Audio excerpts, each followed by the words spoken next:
Hello and welcome. This is the Grumble and Grouch show, and this is episode 11. And today we decided to watch Barbie. Episode 11. Good lord, that's a lot of episodes. A lot of episodes, man. But this one is a fucking doozy. Oh, Let me just say, this movie, what did we watch? we just watched Barbie, if you can believe it or not. No. I don't know whose idea it was, but it was a mistake. It was, to be honest, it was. I felt peer pressured. Peer pressure, yeah. To be honest, it was between this and Indiana Jones, and I was like, yeah, let's just maybe, I don't know. Indiana Jones kind of played. I've already seen all the rest of them, and I heard this is pretty bad, so let's just give it a shot. Barbie, it was horrible. I hated it. Good lord, that was the worst movie I ever seen in my life. Woo! It was bad. All the people saying how bad it was, yes, it's true. Believe the hype. It was terrible. So let's just get right into it. The movie starts off. There's a bunch of little children, little girls, all little girls, maybe like 10 of them, and they're just smacking the crap out of their little dolls. They had these little, baby dolls, and they're just breaking their heads open, kicking them, destroying them, because they see this huge statue of Barbie, like 20 feet tall, and they practically start worshiping the thing. The movie begins too is like there's like a narration to it. There's a voiceover, and the girl says, Helen Mirren, I believe it was. Helen Mirren's like, Barbies can. Helen Mirren. Why do I recognize that name? Helen Mirren. She was in a lot of movies. She was in Excalibur. She was in a lot of movies. She's not in the Shazam? She was in Shazam. Yes, she was in Shazam. A 70-year-old granny. I thought I smelled cookies. Yeah, so Helen Mirren was the voiceover. And so what happens is she says, Barbies can do anything and everything except one thing. A good movie? Make a good movie. Yeah. They can launch them off to the moon and do whatever, but they cannot make a good movie. I'll tell you much. Where was the Barbie director? She needs to be collecting the garbage instead of making movies. It was terrible. They didn't have that one, right? The Barbie director? Yeah, no. Where's the Barbie director? She was saying cut. Yeah. And of course, the movie starts to start off with a dance scene. They're all dancing. All the Barbies, no Kens, mind you. All Barbies. Girls' night out. Girls' night. Every night is girls' night out, evidently. Mm-hmm. Okay. So they're dancing around, and who's front and center? But full-bodied cellulite Barbie. Listen, that was a hilarious scene because I guess the whole party stops because the regular Barbie, she's like, has anybody ever thought about dying? And like the whole music stops. But the big Barbie, she stopped because she thought they said, have you ever thought about dieting? So she like fell over when she heard that shit. She was like, what? He's like, oh no, dying. I was like, okay, let's keep dancing. Yeah. Yeah, she got right back into it. She was dying. Oh, I'm not going to worry about that. Dieting? That's another dieting. She knew they had a conniption. Like, what? Dieting? Absolutely not. Drop the beat. It's only about dying. Yeah. Drop the beat. Yeah, she was fucking dubstepping over there. I felt that in the real world.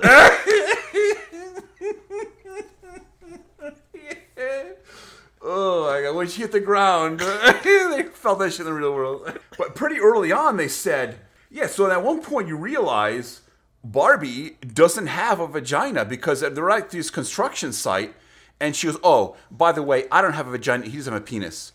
And I was like, oh, Ken, why are you chasing her? She don't have a vagina. What the fuck's the point? Stop chasing her. Why? She still has a mouth. Okay, now it makes sense. Go get her, Ken. Team Ken? Yeah. Yeah, and so what happens is, to be honest, Barbie has a moment where there's girls' night out, but every night is girls' night out in this movie, evidently. She even says every night is girls' night out, so screw you, Ken. You're on your own. So meaning you're kind of like, poor Ken. the hell, man? What's he killing himself for? Every night his girls night out. So what happens is the dance sequence, and does anyone ever feel like they're dying or they're gonna die? You ever think about that? But she actually does say that, and so now she feels like she's having these she feels like she may die at some point. So now all of a sudden she has these deep. So the next morning she realizes something's not right. So what does she have to do? She has to go to what they call the weird Barbie. And the weird Barbie is a Barbie doll that's been all marked up. You know, a lot of little girls will mark up their dolls, their Barbie dolls, that take off a limb, cut their hair short, and so she goes to see her. I had a bit of an issue with this because that's a little harsh, calling that poor girl weird. And you can call her weird, but we're a couple of assholes because we call that fat Barbie. I don't know, man. Listen, tit for tat. You call her weird, okay, I'm cool with that. But let us call that one Barbie fat. Yeah, so what ends up happening, too, is Barbie is now changing. Something's happened to Barbie. So the next morning, she takes a shower, and it's like cold water. And she has milk, and it's sour milk. So things have changed for her. And she's not 100% sure why. And so that's why she goes to the weird Barbie to fill her in on what's going on. How come things are changing? And on top of that, her feet become flat because every Barbie doll, they always walk on their toes so they can fit their feet into these high heels. So now she knows something's not right. So she feels like she needs to go to her original owner, the person that actually has her doll, and figure out what's going on, what's wrong. Yeah, and Weird Barbie gives her the instructions on how to get there. Right, she's got to do a bunch of steps in order to get there. So she gets in her little pink car and she drives off. Let me just say, I think the visuals are really good, but even that, it's what are they? They're just copying off freaking the Barbie collection, so it's not that amazing. All they're doing is let's take a Barbie car, let's take a Barbie house. Very nostalgic, maybe. Yeah, like when we watch, like He-Man or G.I. Joe or something. Yeah, it's cool. You actually watch the vehicles and stuff. But even like we didn't do a Grumble and Grouch on the Mario Brothers, but watching Mario Brothers was very nostalgic. Absolutely, very nostalgic. Eventually, Barbie and Ken actually make it into the real world, and they're like all like fluorescent, hot pink, like neon colors. They're just like skating, and everybody's just giving them looks. Like they're just crazy. It reminded me of the looks we were getting coming out of theater. It's like, what's those old men with those full beards walking out of freaking theater? Watching Barbie. Yeah. Yeah, no, it was an odd experience. We were the only two straight men in there, But what are you going to do? We had to take one for the team with that one. I was like, we definitely got to see this movie in the theaters, experience it. And it was terrible. What? That's another thing too. Is right from the jump too. So they enter eventually through going through all this rigmarole. They end up in our world. That ain't my world. So this was so ridiculous too. So Barbie and Ken are rollerblading down the street, I guess like Venice Beach, somewhere in California. And they act, listen, Barbie or Margot Robbie is stunning, no doubt. But there's a lot of other pretty girls in Venice Beach. So you're telling me, and this right out of the gate, she's been there for 5 seconds, and right away, whop, some guy slaps her in the ass. And what does she do? She punches the guy in the face. So now Barbie's right away in jail. What? Is that self-defense? So that's something stupid too. It's like, sure, she's hot, but you're saying no other girl. If that happened, every other girl in Venice Beach would get slapped in the ass. Because sure, she's hot, but there's a lot of other pretty girls in Venice Beach.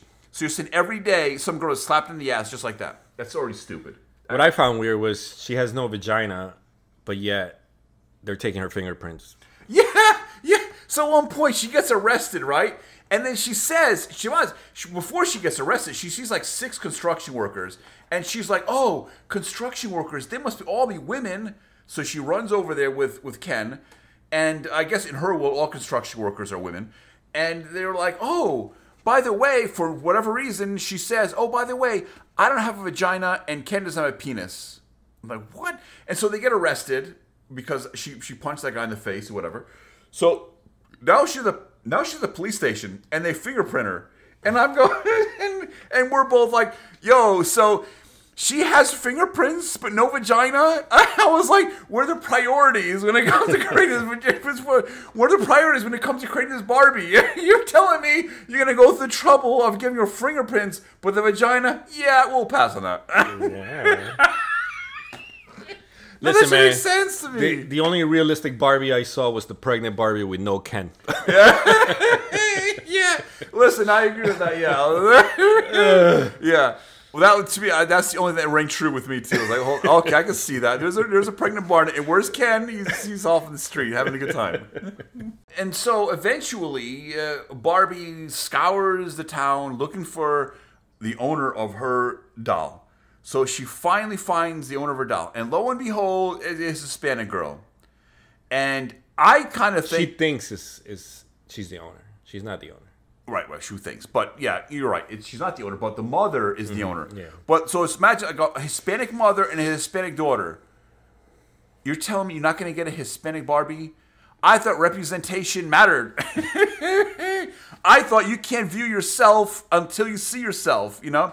None of this shit makes sense to me. They try to push this propaganda down our throats that you can't understand a movie or be part of the movie or understand what they're going through unless you're represented. Already that's just out the window.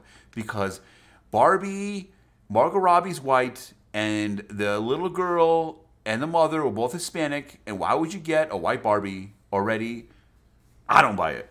But okay, we're going to move on. Oh, it is so... It's so funny, too, because at one point, the daughter... Unbelievably annoying. Unbelievably annoying. She goes... She has this whole spiel for like a 5-minute monologue where she goes off on how women have it so difficult. So hard. Oh. The shit poor women have to deal with. Oh. She's crying. How horrible. What's it wrong is. with the culture? Yeah. And she says a whole spiel about Barbie dolls and how you created this unrealistic looking form no women can live up to. And I was like, bitch, ever hear of fucking He-Man? Bro, I can go to the gym for the next 3 years, do all the steroids I can get, and I will never look like He-Man. Bitch, all you need to do is diet. And you will look like Barbie. Me, if I want to look like He-Man, I gotta get a personal trainer. I gotta diet. I gotta fucking get steroids. And you tell me about unrealistic image? Oh my god. I would love to look like He-Man, but I can't pull that shit off. You talk unrealistic images? I was raised on He-Man. So now he just looks like Grumble. Yeah. Now I'm a fat little troll. Who can just make fun of movies? That's my life, bitch. Help! Help! Get me out of here! I want to go to Barbie World. Ken! Help me! Ken! Save me! The patriarchy! We can do it! We can take over the world! Oh, God. So, yeah. So, at one point they go, do you realize, Barbie, you sent women back 100 years? Good Lord, that's a long time. I was like, yo, He-Man sent Eternia back 100 years to that bitch. So yeah, so at that point, so they go to our world now. They're in Venice Beach or whatever, and eventually Barbie meets up with the owner of the Barbie, but it's really not. It's not the owner. But she thinks that the little girl, and oh my god, this little girl is the most annoying little the most annoying little girl of any movie, except maybe, you know who's probably just as annoying if anyone's ever seen a Deadpool 2, that little prick from that movie. This girl's the same level as that little boy. Oh my god.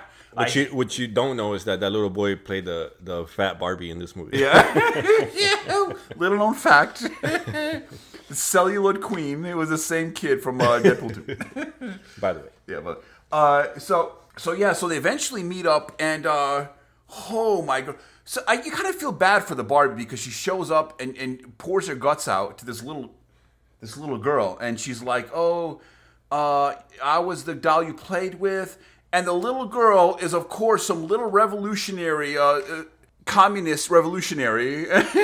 Because you represent the patriarchy, and you represent a capitalism exploitation of the workers, or whatever the fuck she says. I'm like, what? And she goes, "Oh, and you're a horrible fascist, just like Batman. The two of you, a horrible do you even know the definition of fascism? She's a capitalist. She wants to sell her stuff, and she's all about building her brand, buying her outfits. How is that fascism? Learn the definition, bitch." And again, they have to have this annoying freaking little girl. And toward the end, they try to like make her more humanize her, make her more sweet. But like, screw that girl. I couldn't stand her. She was horrible in this whole movie. The little girl, they always have to portray these little kids as obnoxious little pricks. Couldn't stand her. She ruined every scene she was in. And so it also happened. So eventually, she goes, "Can I do my hair?" And of course, a bunch of dopes. Yeah, go ahead, do your hair. And of course, she makes a break for it.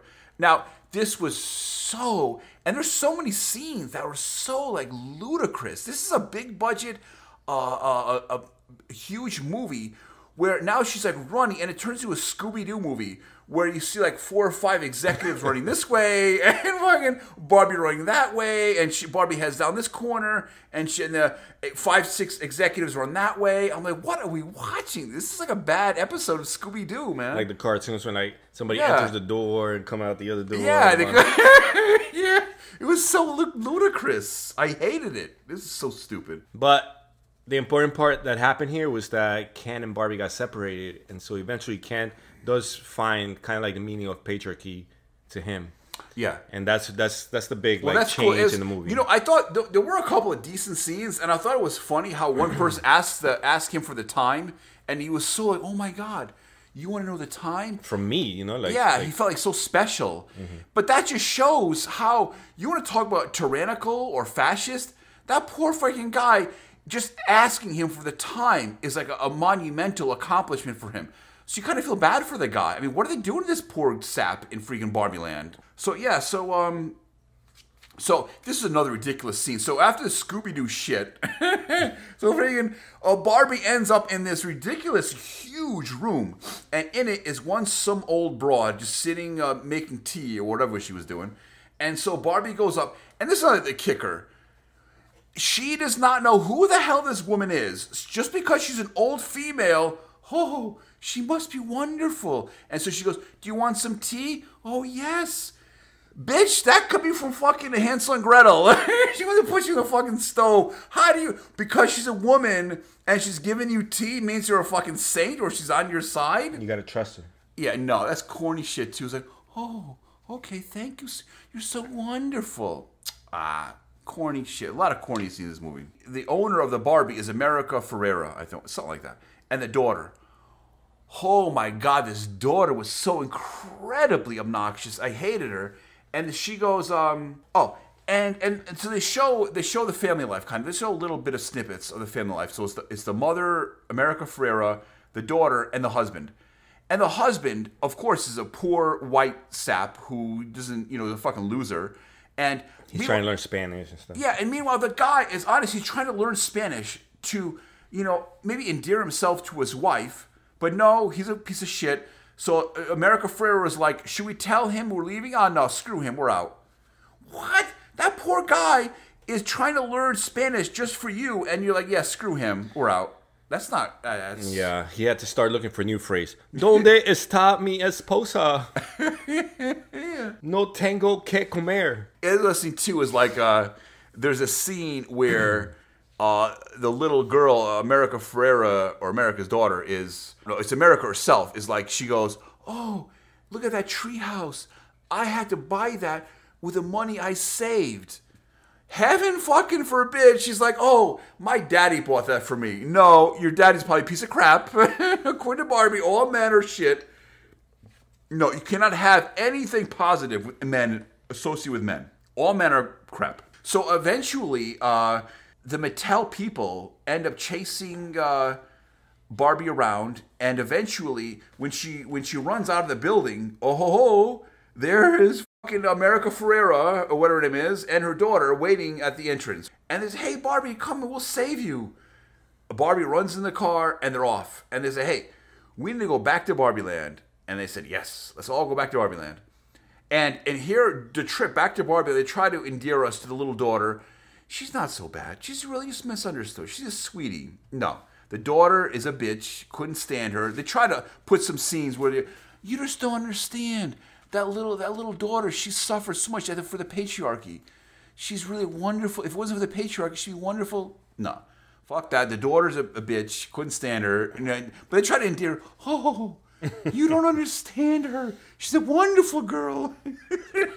Fuck that. Couldn't stand her. So eventually we find out, like, by Ken buying into this patriarchy, that creates like havoc at Barbie Land when Barbie and the mother and the daughter actually make it to Barbie Land. And so now Ken is the evil man. Yeah. Little do we know, Ken is actually the antagonist, is the villain of this whole movie. And I just assumed that Mattel, just from judging from the trailers, that Mattel would be but no, it's Ken. But what does really Ken want? But also, I think, in my opinion, Ken wants what Barbie has, which is to be loved, to have a little bit of say in what happens in that world. But Barbie's always like, yeah, no, fuck you. Women call the shots. Go back to your beach. And it's so funny, too. It's like there's a scene where Ken takes over Barbie's house. And but meanwhile, Barbie has no idea where he lives. At one point, they ask her, well, where does Ken live? She's, well, I don't know. I guess the beach. So that poor bitch is homeless. He's living in a sandcastle by the beach. And Barbie has his Malibu Barbie house with all the accoutrements. And poor freaking Ken is living in a sandcastle on the beach. And he takes like 3 items of clothing and throws them out the window. Literally, like 3 things, not even a window because it's just, there's no doors or windows. He throws it out onto the ground, and then Barbie, she's so like heartbroken. Oh, these are my clothes. Why could you do this? What? You still have them. They're just on the ground now. Pick them up, bitch. They want us to be like, our heart should be breaking for Barbie right now. Meanwhile, what about Ken? Is no one bleeding for Ken? Poor Ken is living in a freaking sandcastle on the beach, wherever he is. What about him? No, you shouldn't care 2 craps about Ken. It's all about Barbie. This is her world. Screw Ken. He's a horrible person. You know what? I feel bad for Ken. I want to ask the question. I feel bad for myself, man, watching this movie. Yeah, to be honest, yeah. Help. So then eventually the mother actually finds out how to, break the spell from because all the Barbies are under Ken's spell at this point. Right, and so she learns how to break the spell, which is by going on a rant. Oh, right, yeah. So she says how difficult, the extraordinary things women must go through on a daily basis just to be a woman. It's damn near impossible to be a man these days. It's just we have to be extraordinary. But somehow it's never good enough. We have to be muscular, but not too muscular. We have to be handsome, but not too handsome so that we don't catch the gaze of another woman. You have to have money, but at the same time you have to pretend that you enjoy spending that money on her. We have to put up with women's bad behavior, and if we point that out, they call that mansplaining. We have to lead, but at the same time, we can't squash a woman's ridiculous ideas. Everything's a man's fault. Anything that goes wrong in the world, and everyone right away assumes that it's gotta be a man's fault. I am just so sick of us men tying ourselves into knots just so that women will like us. Yeah, so the movie finally ends where it's so ridiculous too because what happens is the Kens take over Barbie Land and they run everything. Yeah. So anyways, the movie, the ending is this is how ridiculous the movie is too.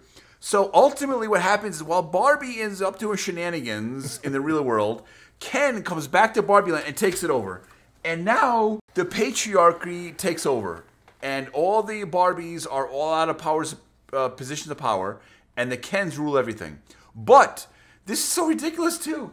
Is the Barbies are more than happy to serve their men, which is kind of nice. It's like, hey, you want another beer? Hey, no problem, sweetie. And the girl gives another beer. And then the girls seem happy. Just when the movie was getting good. Yeah, I was like, hey, now this is kind of starting to make sense. This is the world's supposed to be. So what happens is Barbie, what's her name, shows up. Margot Robbie shows up and she's like, hey, that's not cool. Man should be serving the women. As a, hey, let's kidnap them and reprogram them. But meanwhile, these women are happy. Even the president of Barbie Land was happy serving her man. But no, can't have that. So they kidnap her, put her in a van, and take her to wherever, and they deprogram her. And just like that, 4 sentences, oh, okay, yeah, you're right. Men suck. I'm normal again. Yeah, F men. Yes, now I see the lights. Thank you, Barbie. Yeah, so the finale happens where they kidnap the women who are just love their men. Oh, heaven forbid! No, you can't love a man. Get over here. Is that what happened? Yeah, seriously. I went to get a beer and some popcorn. Yeah. Ultimately, what happens is these women are infatuated and love their men. Oh, you can't have that. Get over here. You're a lesbian. Have you forgotten? So what happens is they deprogram the women. And so what happens too is like ultimately is they snatch the women and they create this scenario where the Kens all of a sudden have a fight. And it's like the invasion of fucking Normandy where they have like a couple hundred Kens attacking the beaches. It's not just Ken though. Alan was there. Yes, Alan, the savior of the Barbie Land. And so it's all Kens and Alan fighting on the beaches of Barbie Land. And oh, what a ridiculous fight scene. At some point, I looked at Grouch. I was like, what is this? This is horrible. Such nonsense. There's a scene where they're fighting. They're firing these little ridiculous little arrows, the suction cups. And he gets hit in the shoulder. And it's just such nonsense. They're holding hands while they're dancing. Yeah. Oh, yeah. And all of a sudden, forget the beaches of Normandy. They're now on this stage, like a sound stage, almost like a... And then they start dancing. And this is the scene which verified, yes, none of these Kens have penises. No man with a penis can dance like that. And that's when I was like, yes, it's confirmed. These Kens are penisless. I was like, what is this? This is horrible. Yeah, I was like, this was not meant for men. No. If you have a penis, do not watch this movie. It was not meant for you. It was terrible. Ultimately, let's get to the final reviews. My biggest gripe with this movie, to be honest, this movie is just so ridiculous. It's not grounded in any kind of reality. I think like Tom and Jerry was more realistic than this nonsense. It was bad. It was a mess of a freaking movie. Like when they have the storming the beaches of Normandy and with the ridiculous bows and arrows and the little guns, whatever shoot. I was like, I looked at Grouch again. I was like, what is this? Who is this for? Even girls. I'm like, do you think this is entertaining? And then all of a sudden it turns into a soundstage, and all the Kens are dancing and holding hands and romping around. I'm like, what is this? But guess what? We're gonna make history here tonight. Dun dun dun dun dun dun dun dun. I'm gonna give my first 10 out of 10. What? You give this movie a 10 out of 10? No. I give Margot Robbie a 10 out of 10. Oh. This movie is unwatchable. Hold up. I concur. I give this movie 10 out of 10. I mean, Margot Robbie, 10 out of 10. She saved this movie for me. If it wasn't for her, this would be 1 out of 10. But thank God she was cast in this movie because of her beauty, I give this movie a 2 out of 10. Good Lord, that's a low score. It's low, but hell, man, I didn't mind looking at Margot Robbie for 2.5 hours. How long this shit was? It was nonsense, but Margot Robbie, oh my god, it was a pleasure to watch her. Get ready for Barbie 2. Yeah. Sign me up. But I'm probably gonna mute that shit. Forget everything we said. And on that note, this is the Grumble and Grouchy Show.